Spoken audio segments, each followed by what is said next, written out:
City India news Telugu. ఈరోజు girls high school వనపర్తిలో గౌరవనీయులు MLA గారు, అలాగే ఇక్కడ ఈ ప్రోగ్రామ్ కోఆర్డినేటర్ డిఎంహెచ్ఓ గారు వాళ్ళ ఆధ్వర్యంలో నేషనల్ డీవార్మింగ్ డే ఈరోజు ప్రారంభించడం జరిగింది.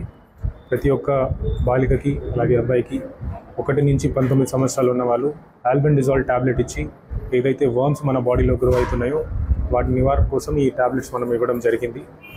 ఈ ప్రోగ్రామ్ అనేది మెడికల్ డిపార్ట్మెంట్, అలాగే DWO వెల్ఫేర్ డిపార్ట్మెంట్, అలాగే మున్సిపాలిటీ, పంచాయతీరాజ్ వీళ్ళందరూ కూడా కలిసి దీన్ని ఆధ్వర్యం చేశారు. మన జిల్లాలో ఉన్న ప్రతి ఒక్క అబ్బాయి బాలిక 1 to 19 years వాళ్ళందరికీ కూడా ఈ ట్యాబ్లెట్ ఇవ్వడం జరుగుతుంది. ఒకటి పేరెంట్స్ అందరూ దృష్టి పెట్టాలి. ఈ ట్యాబ్లెట్ అనేది నమలాలి ఉంటుంది, డైరెక్ట్గా వాటర్ తాగి దీన్ని మింగేసేవద్దు. సో నమిలిన తర్వాతనే, దీన్ని మింగిన తర్వాత ఒక 2 నిమిషాల తర్వాత నీళ్ళు తాగే ప్రయత్నం చేయండి. అలా చేస్తే ఈ ట్యాబ్లెట్ మంచిగా బాడీ మీద ఎఫెక్ట్ పడుతుంది. దీనివల్ల రక్తహీనత తగ్గడం, ఇవన్నీ కూడా చాలా మంచి బెనిఫిట్స్ ఈ ట్యాబ్లెట్కి ఉన్నాయి. దీని తర్వాతనే మన హెల్త్ కూడా మంచిగా ఉండే అవకాశం ఉంది.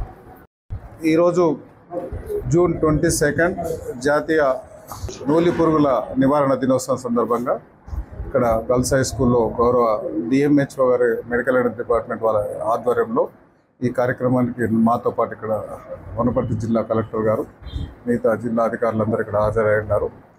ఆ ట్యాబ్లెట్తోనే ఏమవుతుంది, ట్యాబ్లెట్తోనే మనకు ఆ పిల్లలకు రక్తహీనత ఎట్లా వస్తుంది, బలహీనత ఎట్లా వస్తుంది, ఆ ట్యాబ్లెట్ వేసుకొని దాని మీద మోటివేట్ చేసి పిల్లలకు అన్ని సూచనలు ఇచ్చి ఇప్పుడే ఆ ప్రోగ్రామ్ వనపర్తి డిస్టిక్లో లాంచ్ చేయడం జరిగింది. ఈ మెడికల్ అండ్ హెల్త్ డిపార్ట్మెంట్కి మేము ముఖ్యంగా రాబోయే రోజులలో వర్షాకాలం స్టార్ట్ అవుతుంది కాబట్టి మలేరియా కానీ, టైఫాయిడ్ కానీ, ఇవన్నీ రకరకాల జబ్స్ వస్తుంటాయి, వర్షాలు పడుతుంటాయి కాబట్టి ఆ దోమలు, ఈగలు వాళ్ళందరినీ జాగ్రత్తలు తీసుకోమని మేమంతా సూచించినాం. ఇప్పుడు ఇంతకుముందు కూడా వనపర్తి జిల్లాలో అప్పుడు కరోనా టైంలో కూడా చాలా బాగా పనిచేస్తున్నారు. అంతకంటే ఎక్కువ పనిచేసి వనపర్తిలో ఈ క్లీన్ అండ్ క్లీన్ కానీ, ఇవన్నీ ఈ శానిటేషన్ మీద కానీ, మిగతా విషయాల వల్ల అన్నింటి వాళ్ళు కేర్ తీసుకోవాలని మేము వాళ్ళకి రిక్వెస్ట్ చేయడం జరిగింది. దానిలో భాగంగానే ఈ ప్రోగ్రామ్ ఇక్కడ ఈ స్కూల్లో కంప్లీట్ చేస్తాం.